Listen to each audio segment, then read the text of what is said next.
bonsoir selon l'heure à laquelle vous écoutez ce message. Je suis le pasteur Estelle Djigué de l'Église Jésus-Christ, Roi des Nations. Que nous apprend le livre de Luc, chapitre 17, dans la préparation à la guerre imminente.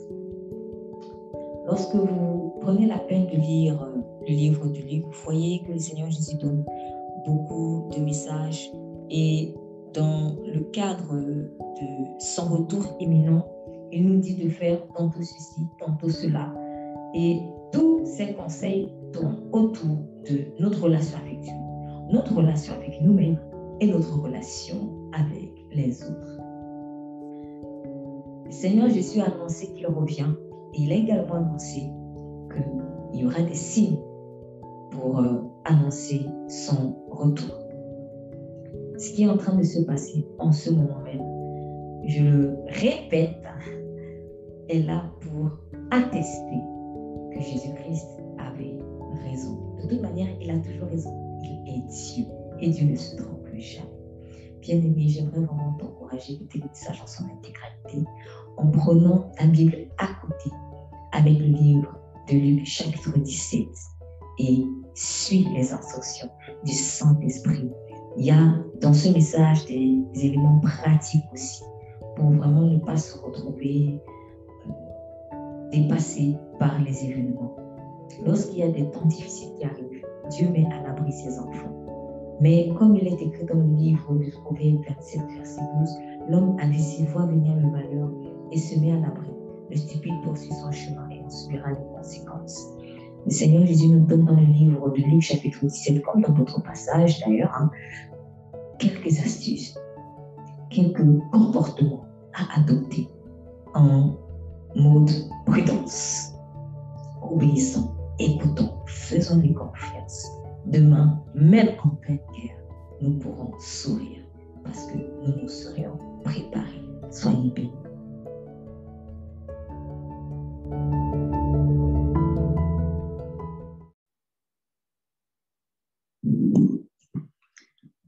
Très bien, donc nous sommes le 27 mars 2022. Donc, je remercie le Saint-Esprit pour la grâce qu'il m'accorde de partager sa parole ce matin. Nous allons faire de longues lectures. Nous commençons par le livre de Luc au chapitre 17. Donc, je demande, s'il vous plaît, la lecture Luc, chapitre 17. Donc, une première personne peut faire la lecture jusqu'au verset 19 et une deuxième personne 20 jusqu'au verset 37 à la fin. Donc, je demande la lecture Luc 17, verset 1 à 19. Je peux commencer. Oui, merci.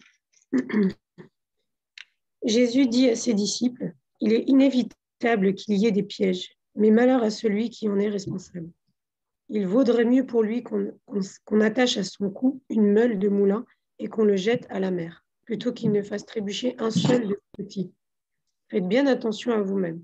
Si ton frère a péché contre toi, reprends-le, et s'il reconnaît ses torts, pardonne-lui. S'il a péché contre toi 7 fois dans une journée, et que 7 fois dans la journée, il revienne vers toi et dise « J'ai eu tort », tu lui pardonneras. Les apôtres dirent au Seigneur « Augmente notre foi ». Le Seigneur dit « Si vous aviez de la foi comme une graine de moutarde, vous diriez à ce mûrier « Déracine-toi et va te planter dans la mer », et il vous obéirait. Si l'un de vous a un esclave qui laboure ou garde les troupeaux, que dira-t-il à son retour des champs ? Viens tout de suite te mettre à table.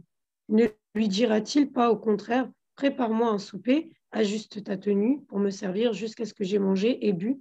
Après cela, toi, tu mangeras et tu boiras. A-t-il de la reconnaissance envers cet esclave parce qu'il a fait ce qui lui était ordonné ? Je ne pense pas.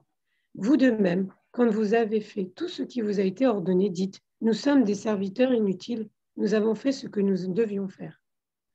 Alors qu'il se rendait à Jérusalem, Jésus passa entre la Samarie et Galilée. Comme il entrait dans le village, 10 lépreux vinrent à sa rencontre. Ils se tinrent à distance et se mirent à lui dire, « Jésus, Maître, aie pitié de nous. » Lorsqu'il les vit, Jésus leur dit, « Allez vous montrer au prêtre. » Pendant qu'ils y allaient, ils furent guéris. L'un d'eux, se voyant guéri, revint sur ses pas et rendant gloire à Dieu à haute voix. Il tomba le visage contre terre aux pieds de Jésus et le remercia. C'était un Samaritain. Jésus prit la parole et dit, « Les 10 n'ont-ils pas été guéris? Et les 9 autres, où sont-ils? Ne s'est-il pas trouvé que cet étranger pour revenir et rendre gloire à Dieu? » Puis il dit, « Lève-toi, vas-y, ta foi t'a sauvé. » Amen. Amen. Prochaine lecture, verset 20 jusqu'à la fin. Merci. Oui. Les pharisiens demandèrent à Jésus quand viendrait le royaume de Dieu. Il leur répondit, « Le royaume de Dieu ne vient pas de manière à frapper les regards. On ne dira point, il est ici ou il est là, car voici le royaume de Dieu est au milieu d'eux. » Et il dit aux disciples, « Des jours viendront où vous désirerez voir l'un des jours du Fils de l'homme et vous ne le verrez point. On vous dira, il est ici, il est là. N'y allez pas, ne courez pas après. Car comme l'éclair resplendit et brille d'une extrémité du ciel à l'autre, ainsi sera le Fils de l'homme en son jour. Mais il faut auparavant qu'il souffre beaucoup et qu'il soit rejeté par cette génération. Ce qui arriva du temps de Noé arrivera de même au jour du Fils de l'homme.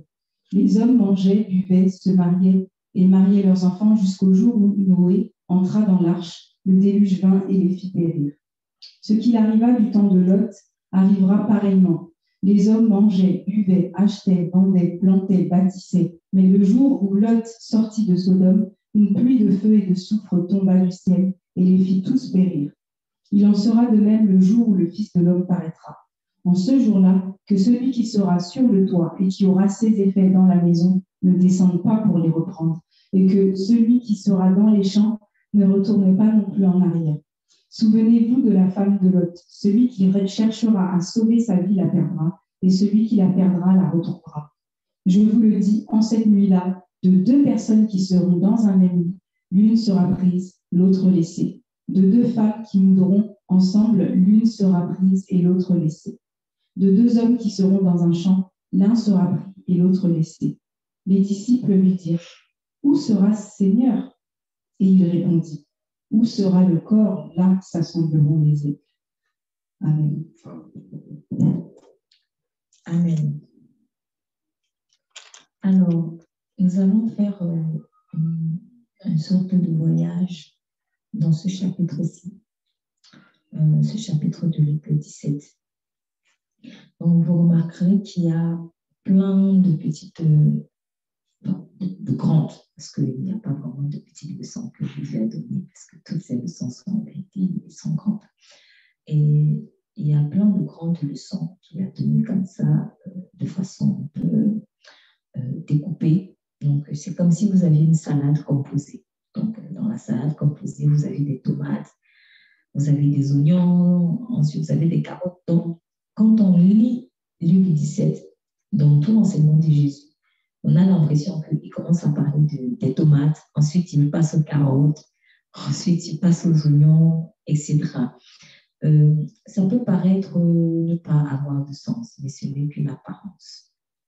En fait, c'est Jésus en train de donner des conseils par rapport à l'avènement de son royaume, c'est-à-dire, étant donné que le royaume des cieux arrive, il a dit par Jean-Baptiste, et il a repris encore les propos de Jean-Baptiste, repentez-vous parce que le royaume des cieux arrive bientôt. Mais comment se repentir en pratique? Parce que c'est souvent facile de dire à quelqu'un, repens-toi, mais si la personne ne sait pas de quoi il faut se repentir, ça va être un peu compliqué pour elle de saisir. Donc, Jésus donne des conseils en apparence un peu hachés. Donc, on peut penser qu'on passe du coq à l'âne, mais ce n'est pas vraiment ça. Mais il est simplement en train de donner des zones de repentance. Voilà, des zones de repentance parce que nous avons des vies différentes. Donc, l'un va se repentir du vol, l'autre devra se repentir plutôt de l'adultère, un autre devra se repentir de l'amertume, un autre devra se repentir de la jalousie. Donc, nous avons tous des zones différentes, en fait, de repentance par lesquelles le Saint-Esprit veut entrer dans nos vies. Nous n'avons pas les mêmes problèmes. Même si j'aime bien souvent dire ici, je sais que je suis sûre que c'est la vérité, quand nous avons été inoculés par le venin du péché, nous avons été inoculés par tous les péchés qu'on peut imaginer, même ceux qu'on pense qu'on n'a pas pratiqués. Donc, celui qui va dire, moi, je ne suis pas un voleur, en fait, si tu observes bien sa vie, il a déjà moins volé une fois. Et bien, comment se fait-il qu'il ait volé moins une fois? Pourtant, c'est peut-être pas, on va dire, entre guillemets, son péché le plus proéminent, mais c'est parce qu'il a déjà la semence du vol en lui. Donc, chacun a, à cause de cette semence du péché, presque tous les vices en fait du monde qu'on puisse trouver. C'est pour ça aussi que Dieu nous demande de ne pas nous juger les uns les autres. Quand toi tu penses que tu juges l'autre parce qu'il est une boutique et toi tu crois que tu n'es pas une boutique, et ben tu te trompes, tu es en train peut-être de commettre autre chose qui relève de l'impudicité aux yeux de Dieu. Quoi qu'il en soit, le Seigneur entre par une porte principale, surtout quand il vient à nous. Et ces portes principales, elles sont différentes. Ces portes que nous avons largement ouvertes aux ténèbres, elles sont différentes. Donc, quand vous voyez dans ces différents enseignements que les discours sont en apparence hachés, c'est simplement qu'il est en train de faire l'étalage des différentes zones de repentance, des différentes zones qu'il faut corriger. Et c'est ça que nous allons parcourir un peu rapidement, parce que nous sommes dans des temps de la fin, des temps où Dieu vraiment est à la porte. Je ne sais pas exactement à quelle minute ou à quelle seconde est son aiguille, mais une chose est sûre, c'est qu'on regarde les signes qu'il a donnés. On voit que Jésus est vraiment à la porte.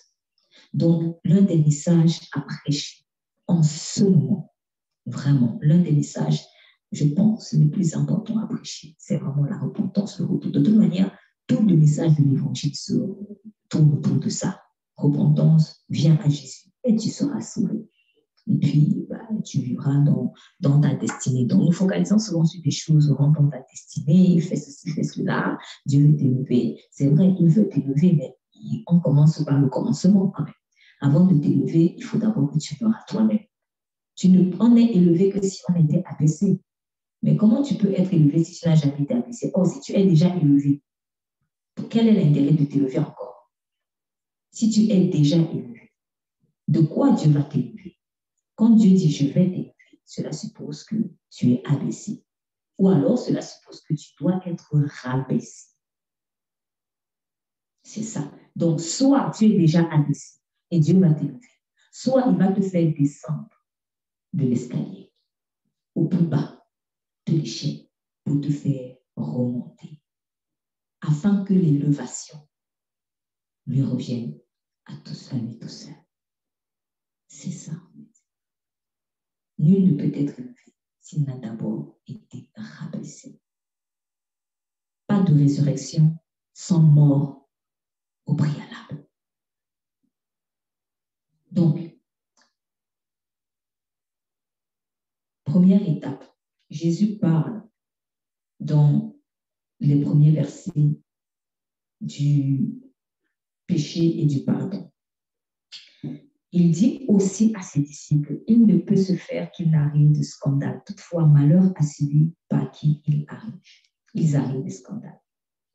Il vaudrait mieux pour lui qu'on lui mit au cou une meule de moulin et qu'on le jetât dans la mer que de scandaliser un de ses petits. Alors, l'une des zones de repentance ici, Jésus est en train de parler de scandaliser l'un de ses petits. Alors, on peut prendre cela au sens premier du terme, les petits-enfants. Les petits-enfants. Comment est-ce que nous traitons nos petits-enfants? Ou comment est-ce que les enfants sont traités aujourd'hui? Il y a un arsenal juridique assez conséquent sur la protection des droits de l'enfant. Un peu partout dans le monde. Et plus le temps passe, plus nous prenons conscience, par exemple, des droits de l'enfant qui sont bafoués, de l'intimité des enfants, etc.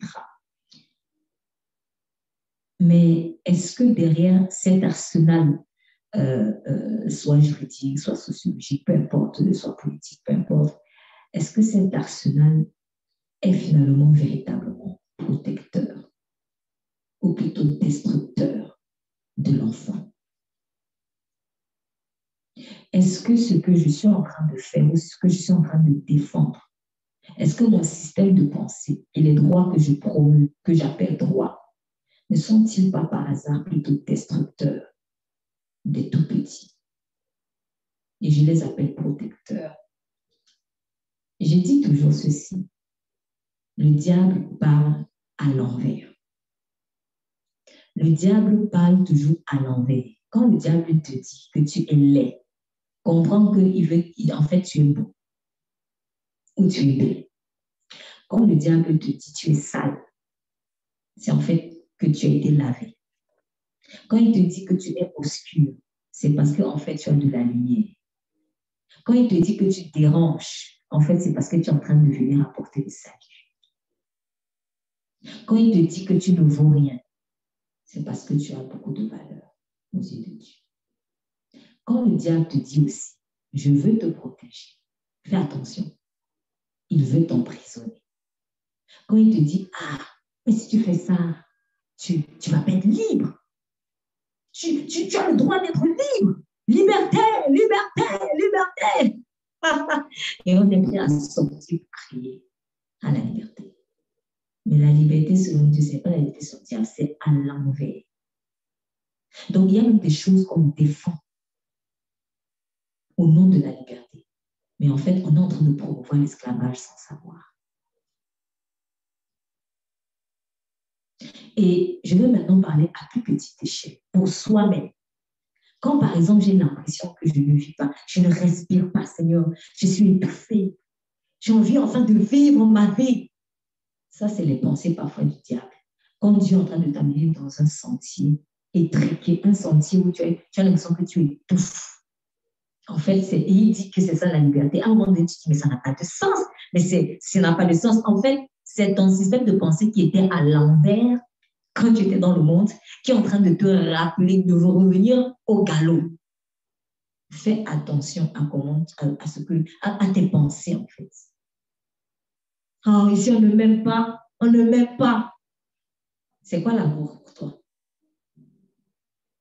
Faisons très, très attention. Le diable parle à l'envers. Donc, j'ai un tout petit peu extrapolé, mais je vais revenir un peu sur malheur à ceux qui tentent des pièges et qui feront du mal, qui feront trébucher un seul de ces petits. Donc, souvent, même par des systèmes, soit juridiques, soit politiques, soit sociaux, qui sont là pour émanciper les plus petits ou émanciper en général les gens, se cache plutôt une forteresse de prison. Ce monde est en train d'aller à cette échéance. Dieu va remettre de l'ordre. Il va remettre de l'ordre. Mais surtout, cela va se concrétiser à l'avènement du Fils de Dieu. Le diable aussi, comme il parle à l'envers et que c'est un imitateur de Dieu, il est en train de préparer aussi sa remise en ordre. Il appelle ça la remise en ordre, mais c'est du bafouillage. Il appelle cela son nouvel ordre. Fais attention lorsque l'ennemi va instaurer son nouvel ordre, d'appeler aussi ça ordre, ou de te laisser mouler dedans. Car n'oublie pas, tu es dans le monde, mais tu n'es plus de ce monde si tu as donné ta vie à Jésus.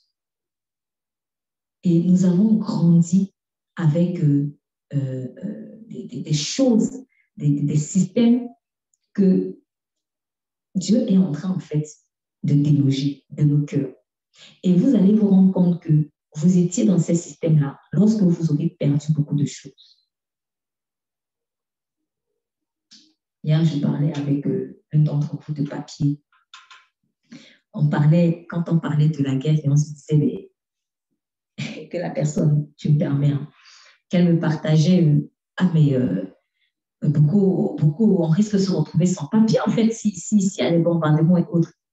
Et j'ai dit, ben oui, alors. Je pense que quelque part, c'est même une bonne chose.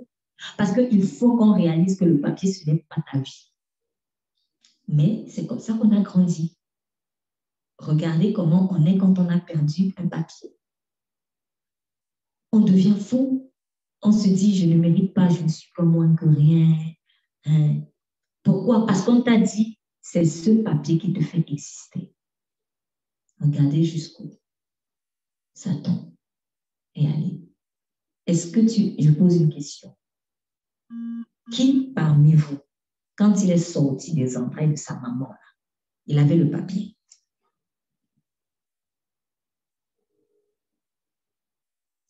Qui parmi vous, quand il est sorti, quand il a poussé son premier cri, le papier était où à ce moment-là? À quel moment a-t-on établi le papier? Après votre naissance. Après qu'on ait constaté que vous existiez. Alors, qu'est-ce qui précède de l'autre? C'est vous ou c'est le papier? C'est toi qui fais le papier. C'est toi qui...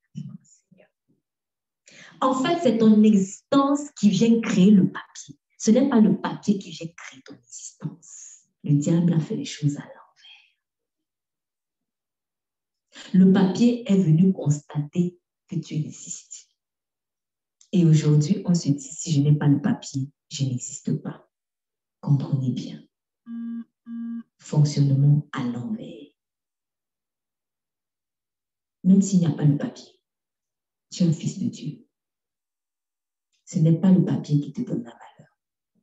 C'est l'homme qui donne de la valeur au papier. Ça, c'est une leçon que le Saint-Esprit m'a apprise. Je vous assure, dès maintenant, intégrez ça dans votre tête.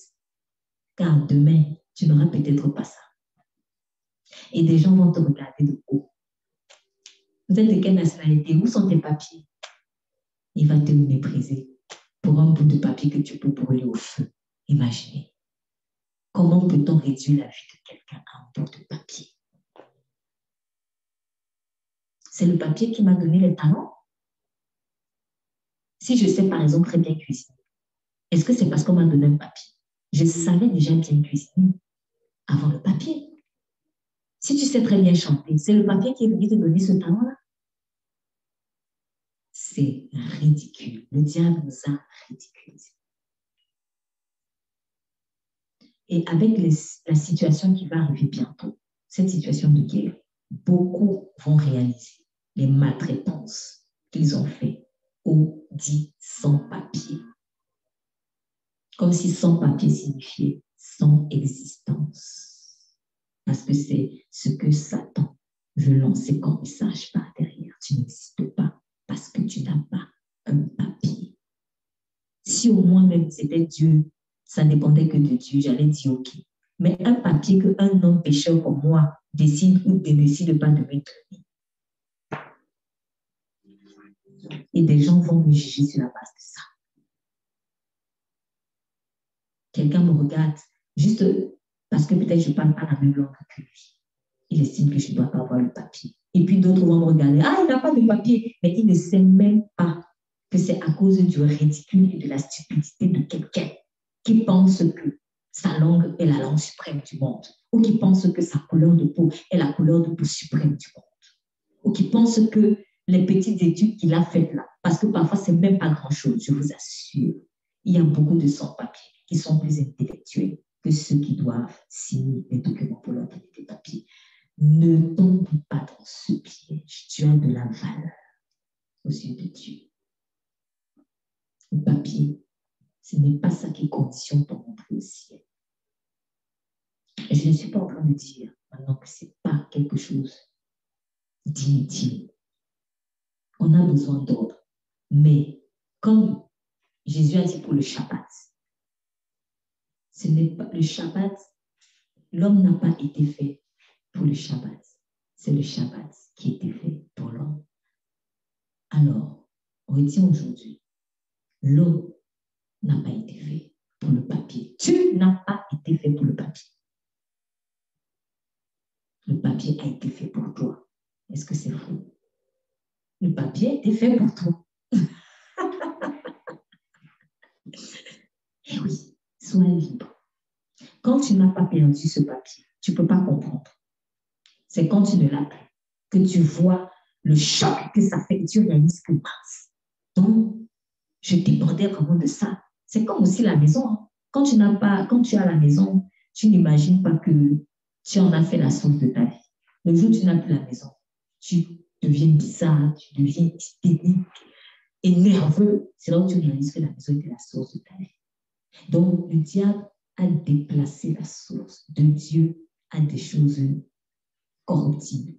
Le papier qui brûle, la maison qui peut brûler, hein? Même les églises brûlent. Notre-Dame a brûlé il y a quelque temps. Et aujourd'hui, encore en Ukraine, il y a des églises qui sont bombardées. Partout dans le monde, des églises sont bombardées. En tout cas, des églises bâtiments. Des églises bâtiments, car la vraie église, ce sont les pierres vivantes. Celle-là, on ne peut pas la détruire. Donc, cette situation de guerre qu'on ne souhaite pas, mais qui va fatalement arriver, parce que ça fait partie des signes précurseurs de l'avènement du Fils, vont te faire réaliser tout ce à quoi tu t'attachais comme source de ta vie qui était ridicule.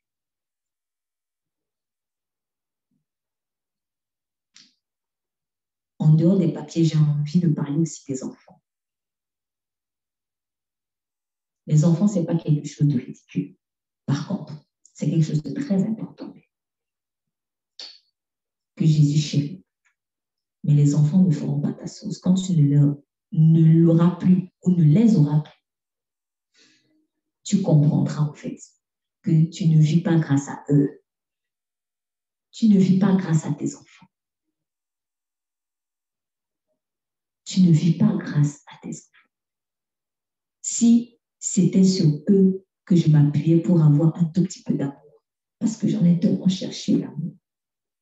J'ai cherché l'amour, je n'ai pas trouvé.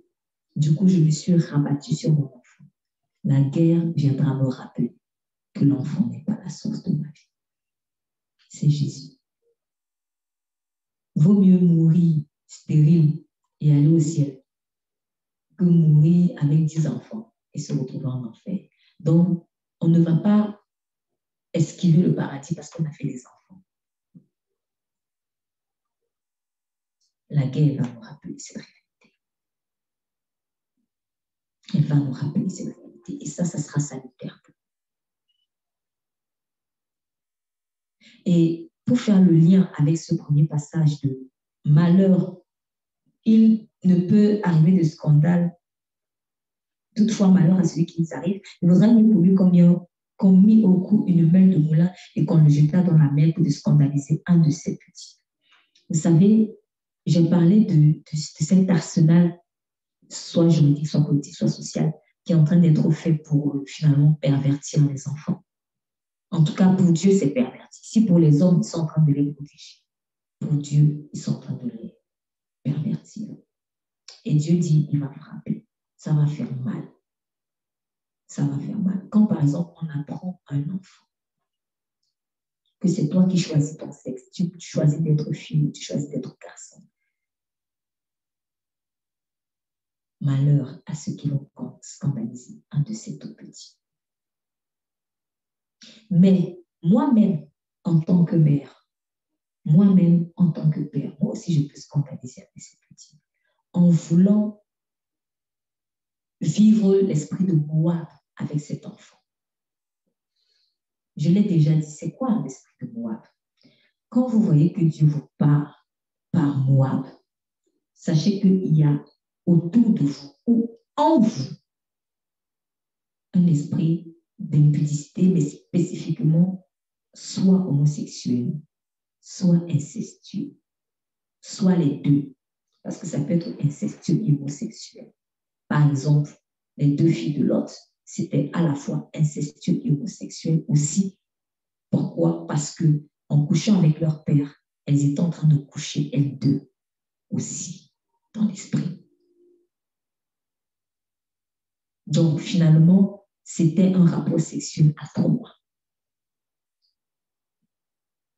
C'est dégoûtant. 2 sœurs. Donc, c'est ça en fait. Et de là est descendu Roi, qui était l'ennemi, l'éternel ennemi d'Israël. Sauf pour certains qui, dans Roi, bien sûr, ont été sauvés, comme pour vous dire que, en fait, Dieu il ne te condamne pas à cause de ton origine. C'est juste que tes origines peuvent t'affecter. Mais maintenant, quand tu décides de te détacher de là, tu seras sauvé. Donc, être né de tel pays, de tel village, de tel clan, ce n'est pas fataliste. Ah, chez nous, on fait comme ça. Tout le monde chez nous meurt à 30 ans, donc moi aussi je dois mourir à 30 ans. Non. Chez nous, tout le monde doit être polygame. Donc moi aussi je dois être polygame. Non, si tu es polygame, là, tu vas. Il ne faut pas te justifier par rapport à ce que la culture t'a appris. Ruth elle n'est pas restée avec les Moabites, mais c'était une Moabite. Et c'était une femme de valeur. Même en Israël, il y avait beaucoup qui n'étaient pas des femmes de valeur comme elle. Une femme loyale. Une femme qui n'a pas regardé à l'âge de son mari. Une femme qui n'a pas regardé à l'argent de sa belle-mère, mais qui l'a suivi même dans la pauvreté. Une Moabite. Dieu ne te déclasse pas à cause de tes origines. Si les hommes te déclassent à cause de tes origines, Dieu ne te déclasse pas à cause de tes origines. Si tu vois que Dieu a déclassé quelqu'un, c'est parce que la personne a déjà déclassé Dieu. Donc, du coup, Dieu ne fait que prendre acte du déclassement. Quand la personne dit Dieu, moi, je ne te veux pas, il dit OK, je me retire alors, comme tu ne me veux plus, ou comme tu ne me veux pas. Ruth, elle a voulu de Dieu. Dieu a voulu de Ruth.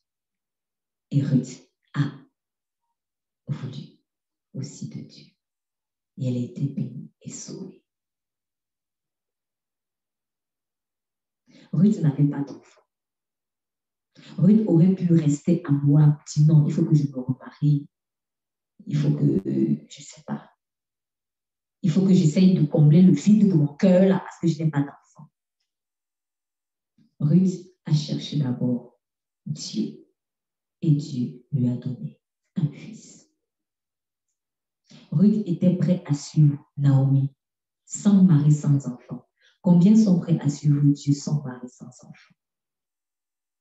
Quand tu veux absolument avoir l'enfant là, pour toi, auprès de toi, tu es en train de scandaliser un de ces petits. Scandaliser un de ces petits, c'est comme s'approprier du petit aussi. Donc, le scandale des petits vient par des mauvaises choses qu'on leur apprend. Soi-disant, on veut les protéger. Alors qu'on les tue, parfois on les tue même avant qu'ils ne naissent. Et ce n'est pas bon. On dit que nous sommes en train d'avancer sur le droit, mais Dieu lui voit qu'on est en train de reculer. Ça, c'est une chose. Mais même en tant que père et mère à la maison, ne scandalise pas ton petit en te l'appropriant. C'est pour cela que Dieu va permettre beaucoup de séparation. Comme avec Jacob et Joseph, en fait. Jacob voulait s'approprier Joseph. Oui, Jacob avait enseigné beaucoup de choses à Joseph. Jacob avait enseigné Dieu à Joseph. Et Jacob n'était pas un galop, Jacob était très riche.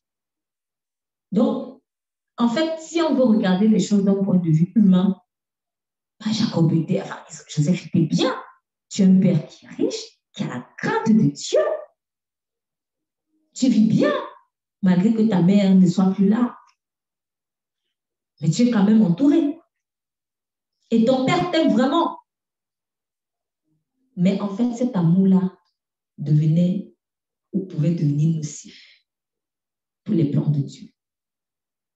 Et souvent, on ne se rend pas compte. Du coup, Dieu va permettre la séparation. Dans le cas de Joseph et Jacob, c'est une séparation temporaire. Et il y a parfois des séparations qui sont définitives. Par exemple, Abraham et son père aussi. Ça a été difficile, mais bon, finalement, il a fallu que Térak meure. Mais il y aura des séparations qui seront définitives avec vos enfants. il y aura des séparations qui seront temporaires. Quand tu auras compris la leçon. Donc, poser un scandale vers ces petits, c'est vivre dans une sorte de relation, mais fusionnelle, au point où le Saint-Esprit n'a plus de place. Donc, Dieu va casser ça parce que c'est important pour que toi, tu sois épanoui en tant que père ou en tant que mère, et pour que l'enfant aussi trouve sa voie. Parce que l'enfant de lui-même, il ne va pas quitter son père ou sa mère. Il ne va pas quitter de lui-même, surtout s'il est petit. Et même quand il est grand, si on avait demandé à Joseph le choix, je crois qu'il n'aurait jamais accepté d'aller en Égypte. En plus, dans ces conditions terribles. Donc, parfois, Dieu va user d'une certaine contrainte sur la chair, une certaine pression. Accepte-la. Sinon, tu deviendrais une occasion de chute pour ton enfant. Donc, ce n'est pas seulement pour les autres. C'est pour toi-même qui veux trop aimer ton enfant. Je l'aime trop. Ok, Dieu est où dans tout ça, du coup? Et sa place. Non, Seigneur, tu es là. Mais en fait, dans l'esprit, tu es plus en fusion avec ton enfant, par le Saint-Esprit. Donc, il faut une séparation. C'est important. Ça peut aussi être même dans le cadre du mariage. Ça peut aussi être dans le cadre du mariage. Il y a beaucoup qui ne voient maintenant qu'au travers des yeux de leur mari ou de leur femme. La guerre va permettre de remettre les choses en ordre. Ça va être très douloureux, mais ça va être nécessaire pour ceux qui se laisseront travailler. Beaucoup vont comprendre que, moi qui pensais que si je n'ai plus mon mari, je vais peut-être me suicider. Non, tu auras un meilleur mari qui est Jésus-Christ. Et lui, au moins, il te donnera la vie éternelle. Lui, au moins, il te donnera la vie éternelle. Donc, comme il est écrit dans le livre des Proverbes 22, 7, 12, celui qui est abusé, il voit le mal et il se met à l'abri. Mettons-nous à l'abri, en fait, dans nos relations avec nos enfants dès maintenant, en cassant vraiment, si on sait, si nous-mêmes on est conscient qu'il y a une relation fusionnelle, charnelle, susceptible, ou qui le fait même déjà, qui étouffe notre relation avec Dieu et la relation de notre enfant avec Dieu. Commençons à vivre, en fait, ce détachement pour ne pas être une occasion de chute pour eux. Voilà comment il faut aussi voir ce passage. Deuxième point, il dit, prenez garde à vous, si ton frère t'a offensé, reprends-le, et s'il se repent, pardonne-lui. S'il t'a offensé 7 fois le jour, et que 7 fois le jour, il revient vers toi et dise, je me repens, pardonne-lui. Et les apôtres disent, Seigneur, augmente en nous la foi. Bon. Autre chose, c'est vraiment quelque chose que j'avais très, très à cœur dès que j'ai réalisé que les avertissements du Saint-Esprit par rapport à la guerre, le pardon. Le pardon. Je vous assure, si le diable se rend compte que tu es vraiment en train d'être avisé par rapport à ce qui se passe, il va envoyer beaucoup de flèches d'amertume. Parce que l'amertume peut te faire mourir avant le temps, pendant une situation comme une situation de guerre. Je vais donner un exemple très simple. Dans une situation de guerre, tout le monde est dans la détresse. Tout le monde est dans la détresse. Les plus riches comme les moins riches. Que je sois dans la religion A ou que je sois dans la religion B. Que je sois dans le parti politique A ou dans le parti politique B. Bon, imaginons que je sois dans le parti politique A et que je n'aime pas les gens du parti politique B. Quand la guerre arrive, les gens sont en train de fuir de gauche à droite. Peut-être que moi, j'ai encore ma maison qui est intacte. Je peux accueillir. Mais si j'ai l'amertume contre l'autre parce qu'il est du parti politique de l'autre là qui dit des choses mauvaises que je n'aime pas, il y en a qui seront susceptibles de faire ça, de fermer la porte. Je vous assure. Il ne faut pas faire ça, s'il vous plaît. Parce qu'il y a des choses qu'il ne faut même pas souhaiter, même à son pire. Casser les barrières politiques, casser les barrières des opinions. Si quelqu'un ne t'avait pas donné, ne t'avait pas remboursé ton argent, la même personne, s'il vous plaît, vraiment, une petite miche de pain. Je sens une pensée que madame dit, rembourse-moi d'abord mon argent. Rembourse-moi d'abord mon argent. Voilà, maintenant tu viens me demander le pain parce que tu es dans la galère. Quand je courais derrière toi pour que tu me payes mon salaire, pardonnons, pardonnons seulement. Pardonnons seulement. Ou cet homme qui t'avait maltraité, qui t'avait quitté pour une autre femme. Ou cette femme qui t'avait quitté pour un autre homme. Maintenant qu'il est dans la galère, peut-être que là où il était là avec sa maîtresse, elle lui a fait un croche-pied à cause de la guerre. Elle a dit, Coco, là, chacun pour soi. Allez, bon, allez, je vais retourner chez ma femme. Peut-être qu'elle aura pitié de moi. Qui, toi? Va avec ta maîtresse. Va avec ta maîtresse. N'est-ce pas, tu as voulu partir avec elle? Va. Pardonnons seulement. Pardonnons. Alors, par contre, j'aimerais faire une parenthèse. Dans ces situations de crise, quand il y a du désordre partout, c'est encore l'occasion pour beaucoup de rendre leur, de faire une reddition de compte, de se venger. Donc, il y en aura aussi, de la même manière que vous ne devez pas vous venger, mais il y en aura qui voudront se venger de vous. Peut-être parce que vous avez vraiment mal agi. Donc, dans ce cas, il faudrait vite régler vos problèmes. Avant, c'est maintenant qu'il faut régler les problèmes. Pour d'autres, vous n'avez même rien fait. Mais comme il n'a jamais réussi à mettre la main sur toi, peut-être parce qu'il sait que s'il va plus loin, la police va l'arrêter. Comme ça sera l'anarchie, il va profiter pour te faire du mal. Alors, moi, j'appelle ça les gens qui sont dans une méchanceté en transe. Parce qu'au lieu de chercher à se sauver, lui, il va dire, ah, c'est l'occasion d'aller maintenant lui donner un coup de grâce. Donc, beaucoup vont profiter de ce moment pour faire du mal à leurs proches. Soyez très vigilants. Ils vont même venir vous sangler, ils vont venir vous faire culpabiliser au nom de tu dois pardonner. Au nom de ton Dieu qui t'a dit de pardonner, alors que même ne croient pas en ce Dieu. Ils n'ont pas la notion du pardon. Je répète, le diable parle à l'envers. Le diable prêche le pardon. Le diable prêche le pardon, mais le pardon du diable, ce n'est pas le pardon de Dieu. Quand le diable prêche le pardon, en fait, c'est parce qu'il veut vivre Moab avec toi. Quand Dieu t'a dit coupe, même si quelqu'un vient dire pardon, réconcilie-toi, il faut pardonner, mais il ne faut pas réconcilier. Le pardon ne s'accompagne pas automatiquement de la réconciliation. Faites très attention aux alliances que vous allez faire pendant le temps de crise. Parce que vous savez, quand on a faim, on est parfois prêt à s'accrocher à n'importe qui ou à n'importe quoi. Je vous dis la vérité. Dit comme ça là, parce qu'on sait qu'on va manger tout à l'heure, ça paraît ne pas important ou ça paraît ne pas... On peut ne pas facilement réaliser. Mais quand tu n'as pas mangé depuis 3 jours, même si tu as le Saint-Esprit, quelqu'un va venir te dire, couche avec moi, je te donne à manger. Tu peux tomber. Fais attention. Fais attention. Ne corrompe pas ta vie pour une miche de pain quand tu as la famille. Ne t'inquiète pas, tu pourvoiras. Souviens-toi de Jésus. 40 jours dans le désert, sans manger. À ce moment-là, le diable est venu. Transforme ces pierres en pain. Jésus en avait le pouvoir. Ah, en plus, quand toi, tu as le pouvoir, oh, c'est encore plus fort.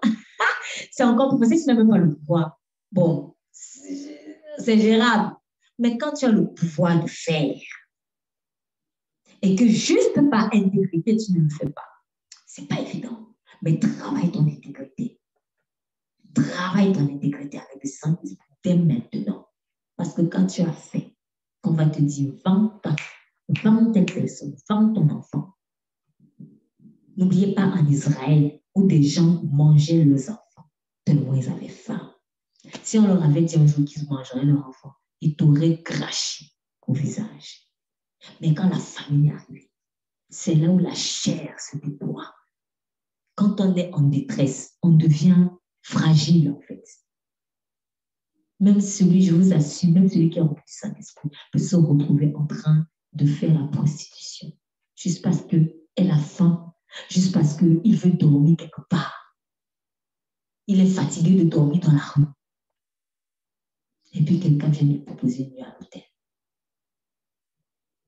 Lui, il pense à son repos parce qu'il est fatigué. Ne pas dormir bien, ça rend stressé, ça rend nerveux. Je vous dis la vérité. C'est pour ça que vous voyez beaucoup de gens à la rue sans abri. Quand vous les voyez stressés, nerveux, fatigués. Quand tu ne dors pas bien, pendant des jours, pendant des semaines, pendant des mois, pendant des années, ça te fatigue, ça te fane. Et à un moment donné, tu deviens tellement fragile que tu es prêt à accepter n'importe quoi.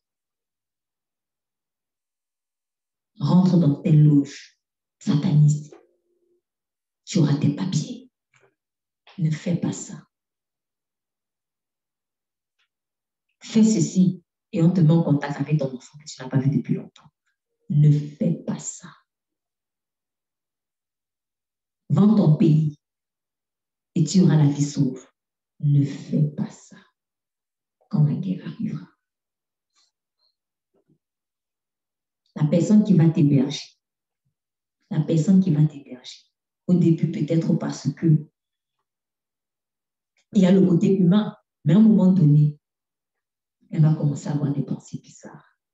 Je l'héberge chez moi, je l'ai sauvé, il y a la guerre. Il ne peut pas fuir, elle ne peut pas fuir. Je vais me faire payer. Ne tombe pas dans l'impudicité, même avec celui qui t'héberge ou celle qui t'héberge, juste parce que tu as peur d'être mis à la porte. Ton Dieu pourvoira à tous tes besoins. Ne t'inquiète pas, ne vends pas ton corps. Tu n'es pas une prostituée. Tu n'es pas une prostituée. Donc, à quoi tu es accroché? De quoi tu as peur? Qu'est-ce que tu as peur de perdre? Abandonne cela. Sinon, ça là va être utilisé comme une rançon pour le diable. Si tu as trop peur d'être à la rue, le diable va se servir de cette peur pour te faire pécher, pour te faire trébucher. On a chanté dans la chanson. Il ne sommeille ni ne dort. Il ne permettra pas que ton pied trébuche. Mais toi aussi, fais ta part. Refuse les compromis de Satan. Sois intègre, sois ferme. Et il faut arriver à un niveau où, même si l'ennemi prend ton fils ou ta fille et met un couteau au cou, comme les bandits font souvent, là, les terroristes font souvent aussi. Laissez-moi, sinon je les gorge. Tu n'as qu'à les corriger. Si Dieu n'a pas dit que ce n'est pas son jour, cette personne ne partira pas. Tu n'as qu'à les gorger. Je sais que Dieu est capable de résister. C'est comme ça qu'Abraham a réfléchi. Il est écrit, Abraham crut en Dieu. Dieu lui avait dit qu'il serait le père d'une multitude de nations. Mais le même Dieu qui lui dit, sacrifie-moi Isaac. Abraham a accepté. Pourquoi? Parce qu'il avait la ferme assurance que le Dieu en lequel il croit est capable de faire ressusciter des morts. C'est ce qu'il est écrit. Même si on met la rançon pour mon enfant, tu n'as qu'à le dire, Dieu lui sera ressuscité. Et quand tu montres cette foi ferme comme ça aux ténèbres, ils ne peuvent plus rien. Ne te laisse pas corrompre quand la guerre arrive. Il faudra réécouter ce message en temps opportun. Ne te laisse pas corrompre quand la guerre arrivera. Pardonne. Ne laisse pas l'amertume te priver de quelque chose. Parce que si, à l'inverse, j'ai pris le cas de quelqu'un qui viendra te demander de l'aide, et quelqu'un à qui tu n'as peut-être pas pardonné. Il ne faudra pas faire ça. Aide. Mais ça peut aussi être à l'inverse, c'est-à-dire que quelqu'un avec qui je suis fâchée, mais cette personne peut m'aider. Mais comme je suis tellement orgueilleux, je ne veux pas lui demander de l'aide. Ça, c'est ces choses que l'amertume peut créer. Celui-là qui m'avait trahi, cette personne qui m'avait trahi, c'est comme ça que toi tu réfléchis. Peut-être. ou tu es fâché avec cette personne, mais c'est la seule personne qui en ce moment peut t'aider. Va demander. Demandez et on vous donnera. Frappez et on vous ouvrira. Les gens qui n'aiment pas demander là, ça me pèse là, un peu. Les gens qui n'aiment pas demander. Il faut demander. Il faut demander. Vous savez, on a aussi grandi dans un système où, pour éviter de demander, on essaie d'avoir tout pour n'avoir besoin de personne. Ce n'est pas bon ça. Ça, c'est pas bon. Car il est écrit, celui qui se met à l'écart, il est déraisonnable. Il ne fait que suivre son inclinaison. Il s'écarte de toute raison. Demandez, il faut être humble. Quand tu n'as pas, tu demandes. Quand tu ne sais pas, tu demandes. Si on peut, on te donne. Si on ne peut pas, ok, c'est autre chose. Mais n'aie pas honte, il faut demander. C'est important. Parce que si tu n'apprends pas à demander maintenant, ce n'est pas quand il y aura cette crise-là que tu auras forcément le courage. Oui, peut-être que tu auras, parce que tu n'auras pas le choix. Mais ça peut ne pas être un réflexe. Et tu risques de mourir bêtement. Juste parce que tu as honte de demander. Et donc, demander et aussi insister. Souvenez-vous de la veuve avec le juge inique. Elle a prié et prié et prié. Ça, c'est dans Luc 18. Et finalement, le juge inique a répondu à sa requête. Il y a des fois où tu vas devoir demander avec insistance. La personne va d'abord dire non, insiste. La personne va dire non, insiste encore. Finalement, Dieu va faire que son cœur fléchisse. Mais il y en a, ils sont tellement orgueilleux. Déjà, pour demander, c'est Dieu. Dès qu'on va leur dire non, oh, plus jamais je ne demande. Parce qu'on va dire non une fois. Le rejet ne doit pas être un obstacle pour toi. Continue de persévérer. Un jour, tu tomberas sur quelqu'un de bon qui te donnera ce dont tu as besoin. En temps de guerre, soyons humbles. Les gens qui vivent dans des bâtiments où ils ne savent même pas quel est le prénom du voisin. C'est pas bon, hein? En fait, je crois vraiment que ça va révéler beaucoup de dysfonctionnements en fait, sociaux. Vous voyez, on est dans un même bâtiment, peut-être depuis 1 an, 2 ans, mais je ne connais même pas le prénom de mon voisin. Je ne le connais pas. Pourquoi? Parce qu'on n'a pas, on ne parle pas. Comment on s'en va chez soi, et puis on n'a pas de rapport social. Quand il faudra demander, je vais faire quoi? Et même celui à qui tu vas lui demander, quand tu vas frapper ton voisin, s'il te plaît, tu as un peu d'eau à boire là, c'est chaud, mes bouteilles sont finies. Et il va se dire, mais celui-ci, il me connaît seulement parce qu'il y a la guerre. C'est un peu bizarre, hein? Bon, après, il faudra pas qu'il réfléchisse aussi comme ça. Il faudrait qu'il ait pitié. Mais ce n'est pas tout le monde qui va réfléchir comme ça. Essayez de créer un rapport de confiance. Surtout que c'est dans des situations aussi, la méfiance va venir.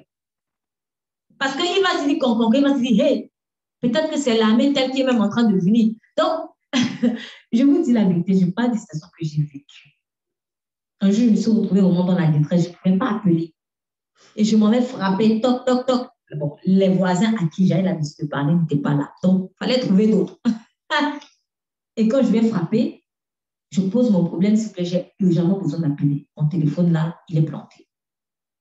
On va d'abord regarder comme ça. Et j'avais l'impression qu'ils étaient en train de se dire, est-ce que, comme il y avait des attentats terroristes qui venaient de sortir dans les journaux, là, il s'est peut-être dit, et si on veut me piéger avec mon téléphone, il m'a regardé d'abord bizarrement. Et même quand il me donnait le téléphone, il était bizarre. Mais j'étais en train de prier dans mon cœur, Seigneur, s'il te plaît, fléchis son cœur. Je crois que Dieu a exaucé parce qu'il était dur au départ. Après, subitement, il est devenu plus, je vous assure, c'était lent, mais j'ai dit, Seigneur, merci. Je crois que c'est toi.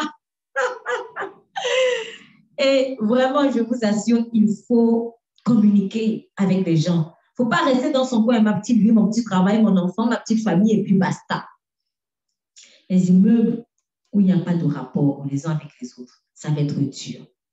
Déjà que nous sortons d'une crise sociale avec le Covid, avec le confinement, et les gens ont vu vraiment l'importance du rapport humain.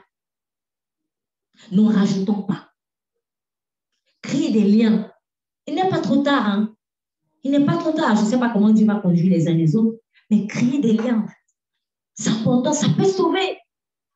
Ça peut sauver. Juste parce que je connais quelqu'un qui est à tel endroit, imaginons que peut-être une bombe arrive dans mon bâtiment où je suis. Et puis des pompiers essayent de venir tirer des gens.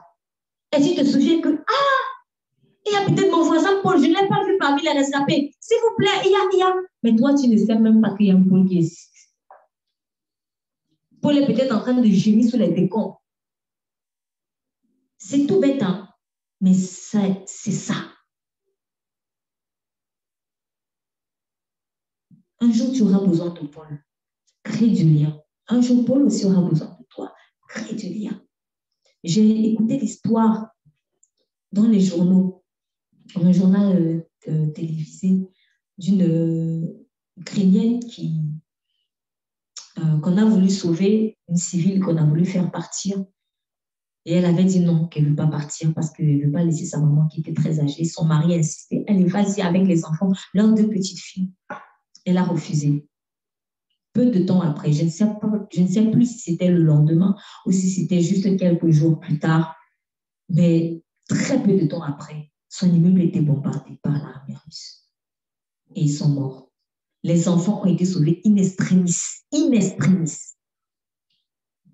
par la voisine. Par la voisine. C'est ce qui était dit au journal. La voisine. Si tu comptes seulement sur ta famille, en tout cas moi, ma famille, mon père, ma mère, mon frère, ma soeur, il y a un passage dans la Bible. Donnez-moi une seconde, nous allons le retrouver.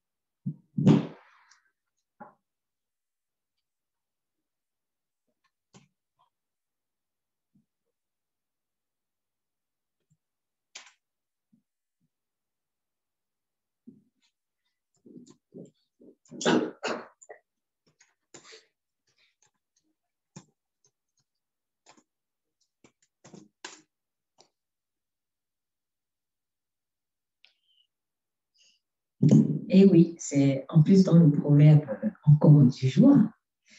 Proverbe 27, verset 10.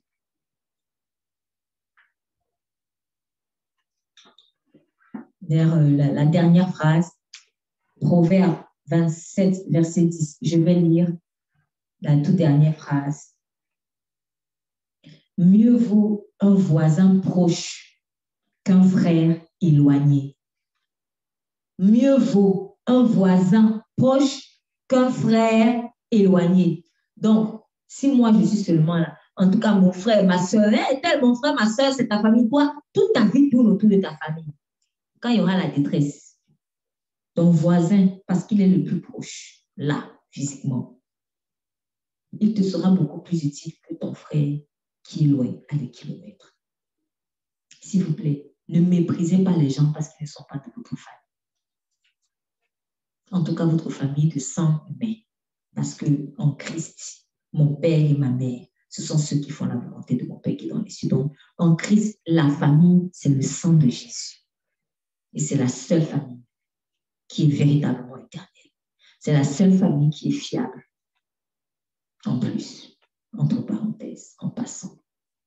Donc, ne soyons pas égoïstes. Moi et ma famille.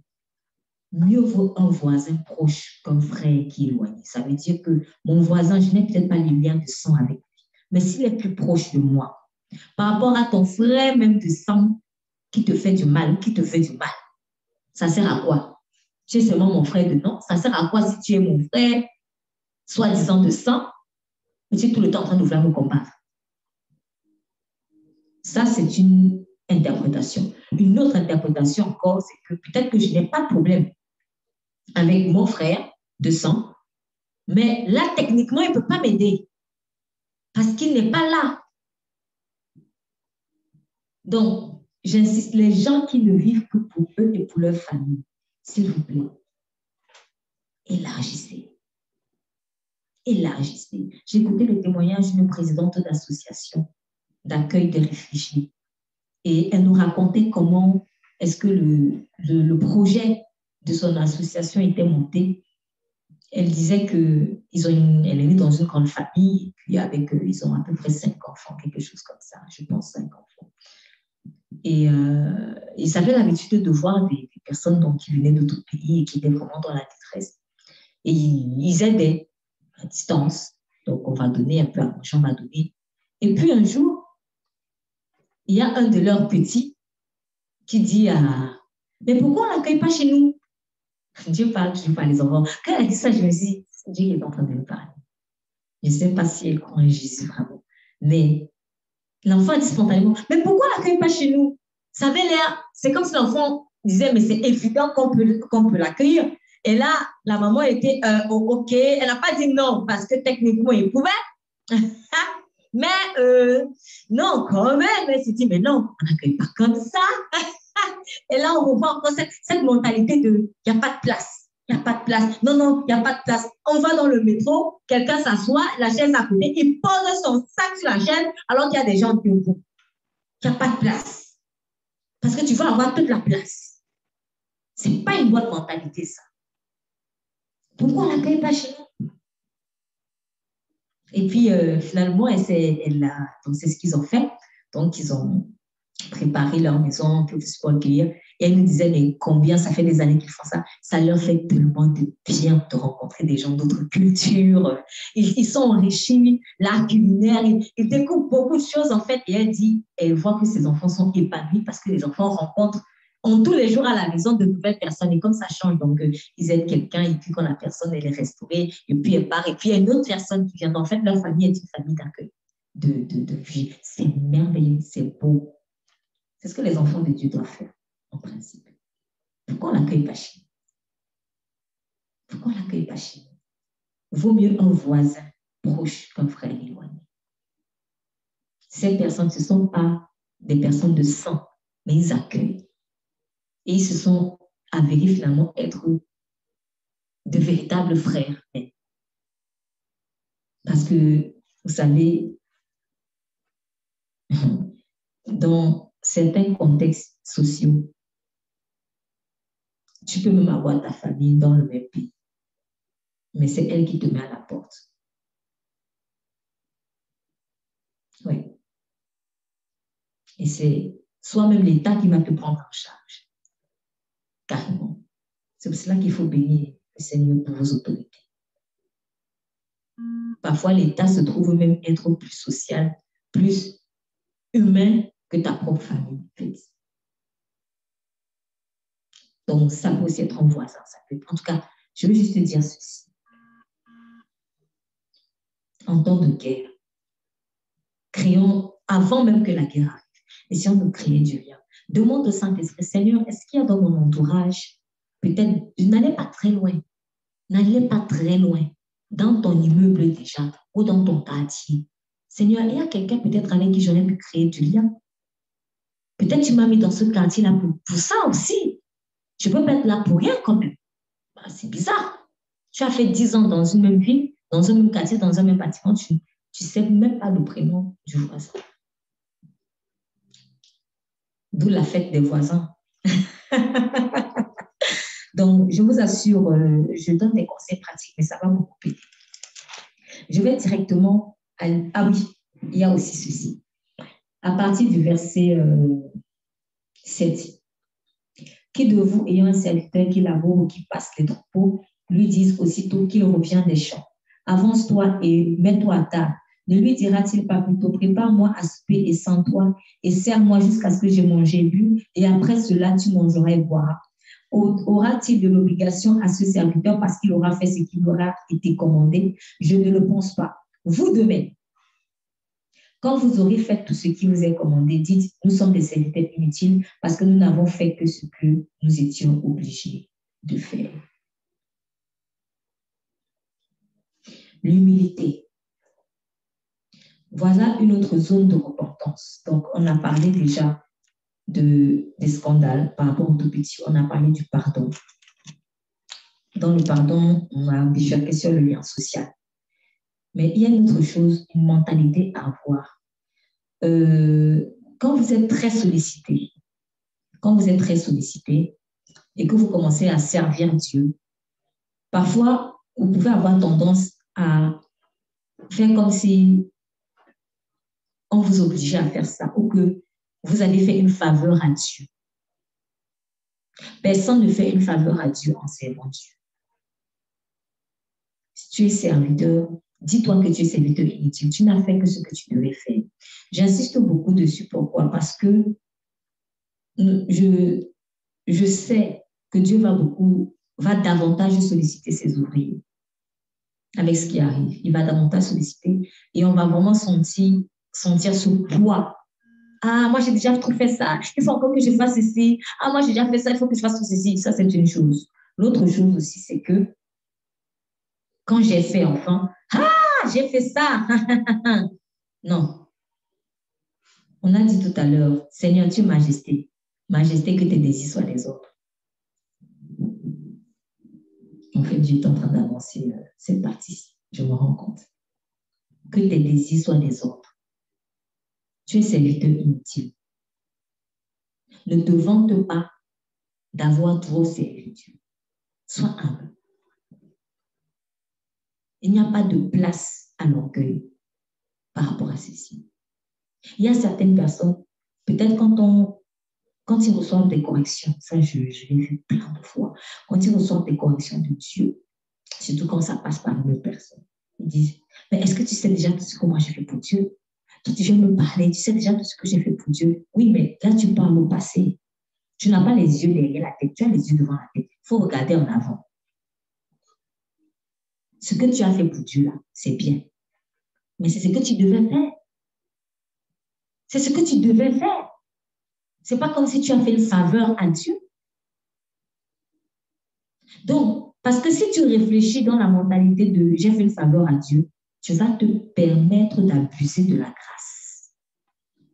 Ah bon, comme j'ai fait ça, maintenant je peux me permettre de pécher un peu. Ce n'est même pas un péché, hein, c'est une petite liberté. Serviteur inutile. Aussi, tout ce que j'ai fait pour Dieu, je ne suis pas obligée de le publier sur tous les toits. Je ne suis pas obligée de le publier sur tous les toits. C'était mon travail. Je vais donner un exemple très simple. Très, très simple. Quand vous travaillez, si par exemple, je travaille dans la logistique dans une entreprise, est-ce que à chaque fois, bon, après, je peux être passionnée de mon travail, ça c'est une chose. Mais est-ce que vous trouverez ça normal que quelqu'un, que je me vante, voilà. Est-ce que vous trouvez ça normal de se vanter, d'avoir fait le rapport que ton patron t'a demandé de faire et de rendre dans un mois? J'ai fait un rapport que le patron m'a demandé, vraiment, je ne suis pas n'importe qui, j'ai fait le rapport. On te paye pour ça. Pourquoi tu te vantes? On t'a payé pour ça. De même, avec Dieu, non seulement Dieu nous donne un salaire, il dit que l'ouvrier mérite son salaire. Peut-être ce salaire n'est pas pécunier, mais Dieu te récompense pour ce que tu fais pour lui. Mais, à vrai dire, même dans la récompense qu'il te donne, il est trop bon. Parce que normalement, ce n'est par grâce que nous le servons. Donc, quand Dieu nous sollicite aussi beaucoup, s'il vous plaît, soyons humbles. Et je sais que les enfants de Dieu vont être très sollicités dans cet temps qui arrive parce qu'on va devoir prier. On va devoir manifester l'amour de Dieu. Dieu aura besoin donc de notre énergie. Il aura besoin de nos dons, de nos talents. Et si on commence à faire des chichis encore, c'est que tu n'as pas compris le serviteur inutile. Majesté, que tes désirs soient des autres. Ne vous inquiétez pas. Dieu ne vous demandera pas ce que vous n'êtes pas capable de faire. Mais soyons vraiment dans cet état d'esprit de serviteur inutile. Je ne fais que ce que le maître me demande. Quand aussi certains vont vouloir t'encenser, tu as pu faire ça. Oui, mais c'était mon devoir en fait. Ce n'est pas une faveur que je rends à Dieu. Mais tu n'es pas obligé d'aller plus loin. C'est mon devoir. C'est mon devoir. Donc, il faut que je comprenne que j'ai le devoir de servir sa majesté. C'est un devoir. Ce n'est pas une faveur. Si je reste dans je fais une faveur à Dieu, alors que c'est même Dieu qui est en train de me faire la faveur de m'avoir choisi, de m'avoir recruté, je vais très vite m'élever. Serviteur inutile. Quand j'ai fini de faire j'ai terminé de faire un service, de rentrer un service, ou quand j'ai réalisé un exploit avec Dieu, avant de dormir ou avant que la journée passe, je prends un temps pour lui rendre la gloire. Je dis, Seigneur, reprends cette gloire. Qu'elle ne vienne pas à moi, qu'elle te revienne à toi seul. J'ai fait ce que je devais faire. Je ne te rends pas une faveur. Tu m'as fait la faveur d'être utile. Mais ça, c'est inutile même parce que je n'ai fait que mon devoir. Donc, en fait, dans inutile, il ne faut pas comprendre ça comme si ça n'a pas de valeur. Mais c'est juste que serviteur inutile parce que Seigneur, c'est la moindre des choses. C'est la moindre des choses que tu puisses faire pour Dieu.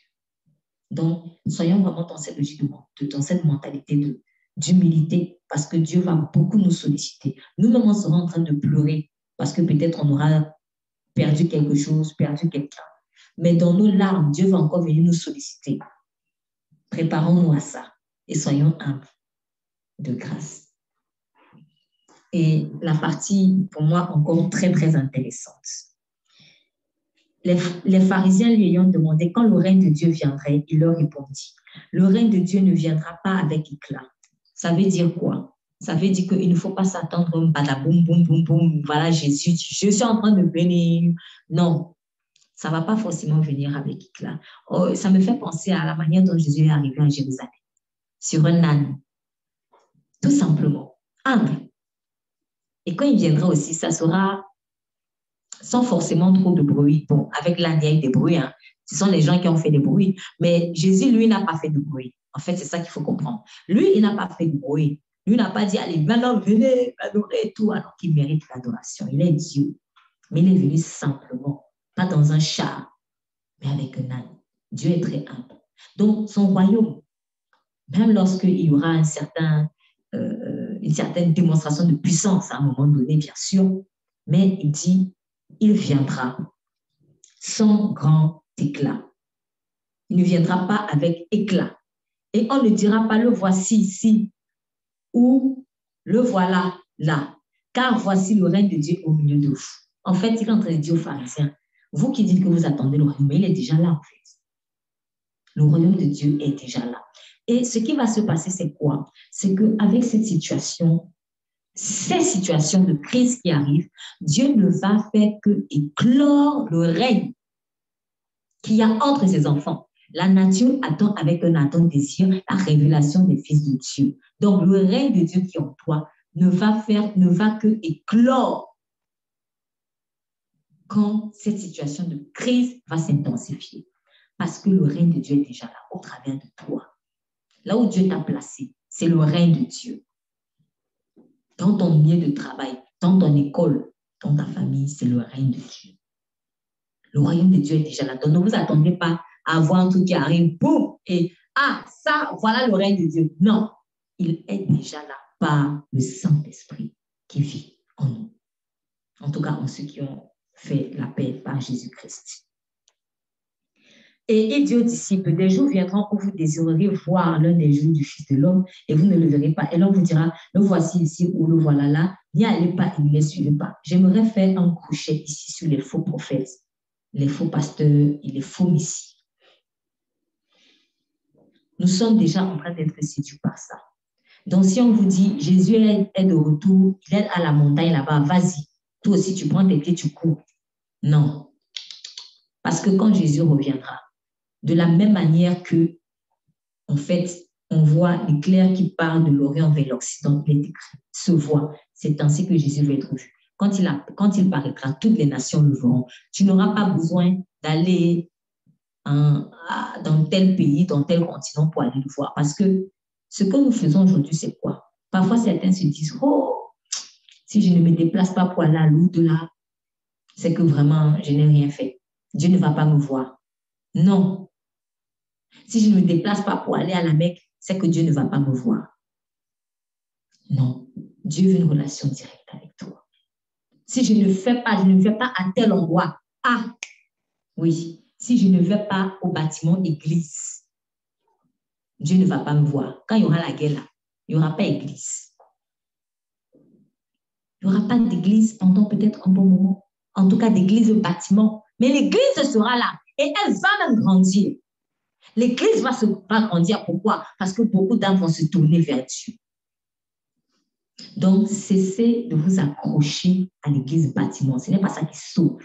C'est Jésus qui sauve. Le temps du bâtiment viendra quand le Saint-Esprit aura décidé. Mais Dieu permet certaines situations pour que les gens ne s'attachent pas, ni à Jérusalem, ni à Samarie. Quand certains ont dit, ah, la Samaritaine a dit, vous dites que c'est à Jérusalem qu'il faut aller adorer. Nous, on dit que c'est ici. Viendra le jour où ça ne sera ni à Jérusalem, ni en Samarie.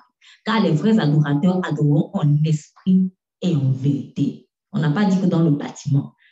On n'a pas dit dans le bâtiment. En esprit et en vérité. Est-ce que ton esprit est connecté au Saint-Esprit? Est-ce que ton esprit est rempli du Saint-Esprit de Jésus-Christ?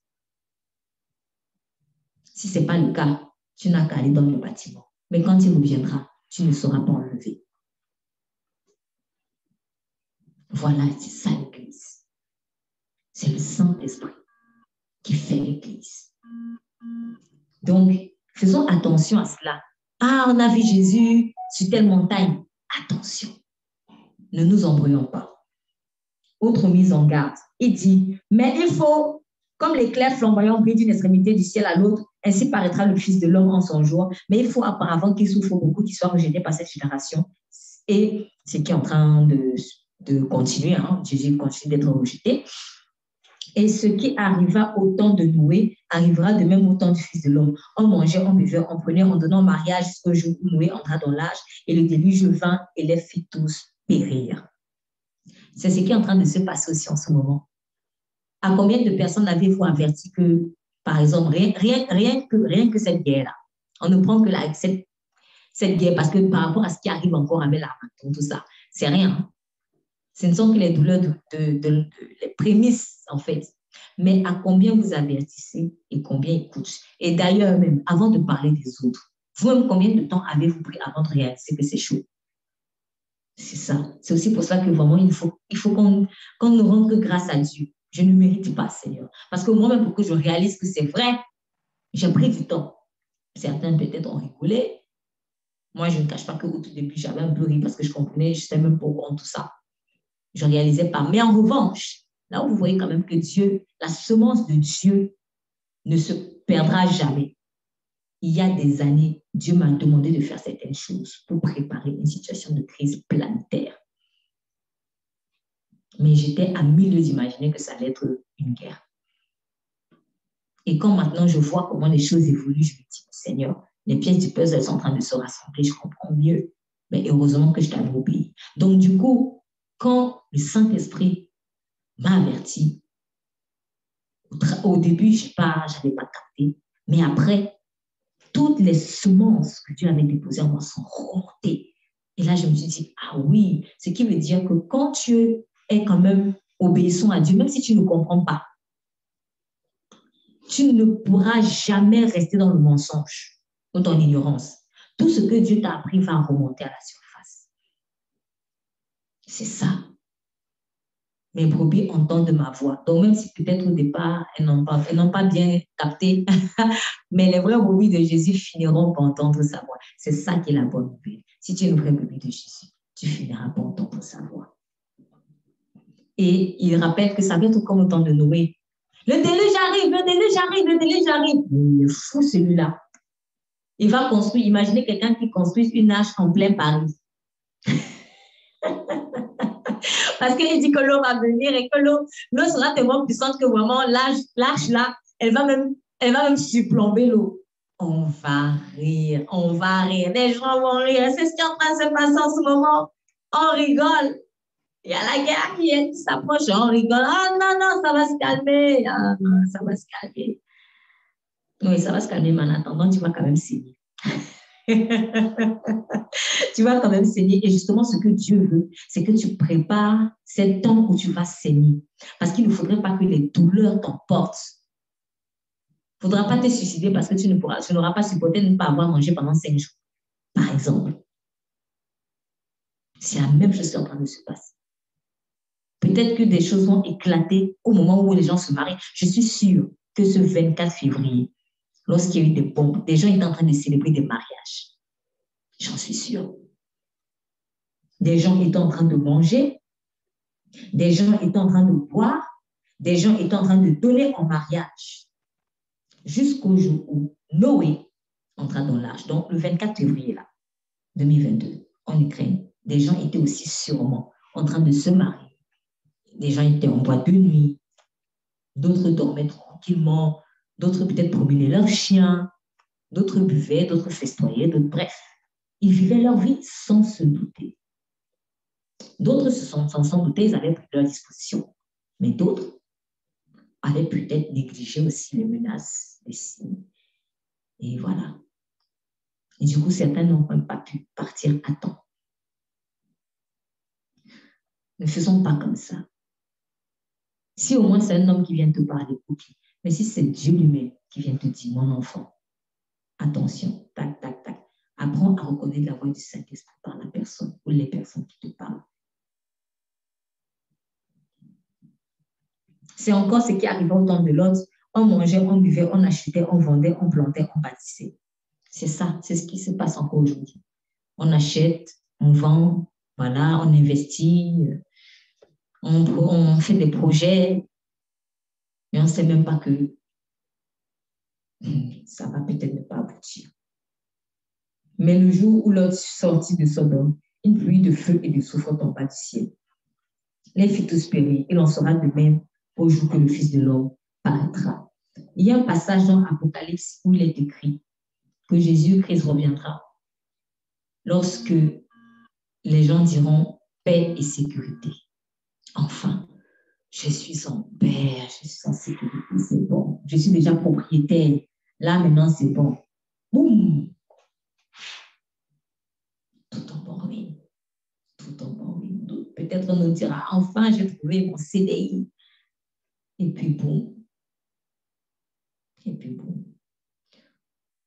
Que vraiment nos cœurs soient alertes. Prenons vraiment les dispositions. Et un dernier conseil, pratique que Dieu donne aussi. En ce jour-là, que celui qui sera sur le toit, qui aura ses meubles dans la maison ne descende pas pour les emporter, de même que celui qui est au champ ne revienne pas en arrière. Souvenez-vous de la femme de Lot. Je vous ai raconté un jour ce rêve où j'étais dans une maison qui était plein de choses mauvaises, de serpents, tout ça. Et à un moment donné, le Saint-Esprit me dit, sors de là, sors.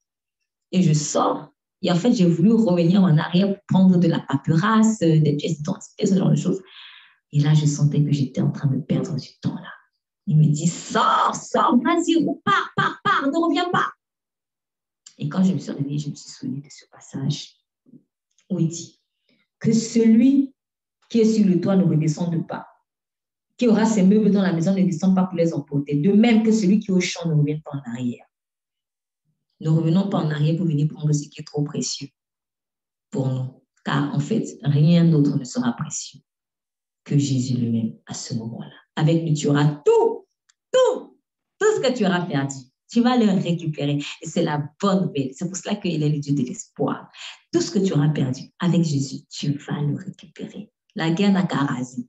Mais avec Jésus-Christ, tu vas tout récupérer. Il ne faut pas s'inquiéter. Ne soyons pas comme la femme de l'autre. Que Dieu nous donne ce courage-là, en fait. Ce courage de ne pas vraiment se retourner en arrière pour prendre ce qu'on pense être trop important. Non, sauve ta vie. Allez, va-t'en, avance. Dieu s'occupera de tout.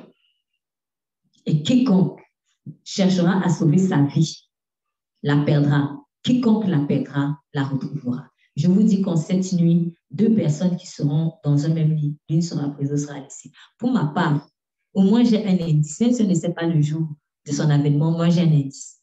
Je me suis dit, Seigneur, ça va être la nuit. Parce que tu le dis, tu dis en cette nuit. Donc quand même, écoutez bien, quand même, il n'a pas dit le jour, Mais au moins, il nous a donné la période de la journée. Ça va être la nuit. Le jour du retour de Jésus sera la nuit. En cette nuit, 2 personnes seront. Donc, cela signifie que peut-être on va se lever au petit matin, on va seulement constater les dégâts. On va seulement constater les dégâts. Bon, je ne sais pas si c'est comme ça que ça va travailler la guerre. Je ne sais pas ce que j'ai dit. Mais ce que je sais, et vous le savez aussi, dans des situations de guerre, on aime bien prendre l'ennemi par surprise. Donc, ça va être une situation où on ne s'attendra pas, où les gens seront peut-être, oui, ça peut être une nuit où on est endormi, ça peut aussi être en journée, mais à un moment où on ne s'attend pas, à une saison où on ne s'attend pas, où enfin on va dire le bonjour, peut-être, ou à un moment où on va dire tout va bien. Bon, ça, je n'en sais rien, mais au moins pour l'avènement de Jésus, il dit en cette nuit. Au moins, on sait que ça sera la nuit. 2 personnes seront ensemble, séparées. Père, je te prie que tu nous aides à prendre ces leçons, ces grandes leçons de zone de repentance, en fait. Ne pas être une occasion de chute pour nos enfants. Pardonner, surtout lorsqu'on vient te demander pardon. Avoir la foi, on doit te faire confiance. Être humble, ne pas se vanter des services que nous avons rendus, nous avons fait pour Dieu, car nous sommes serviteurs inutiles. Disons-nous en tout cas serviteurs inutiles, nous n'avons fait que ce que nous devions faire.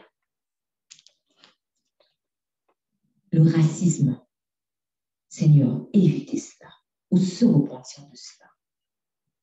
Et croire, prendre très au sérieux tes avertissements, car il en sera de même pour les jours de Noé et pour les jours de Lot. Ensuite, ne pas être accroché à des choses qui peuvent être des occasions de chute, comme par exemple retourner en arrière pour aller prendre un papier, un vêtement, un meuble ou son coffre-fort. Non, ne pas se retourner comme la femme de Lot. De continuer d'avancer, Seigneur.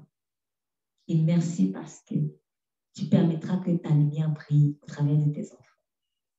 Et tu nous as fait de belles promesses. Jésus, tu es l'espoir des nations. Vraiment que ce message puisse vraiment rester dans nos cœurs et continue de l'approfondir selon les besoins de chacun. Au nom de Jésus-Christ, nous prions. Amen.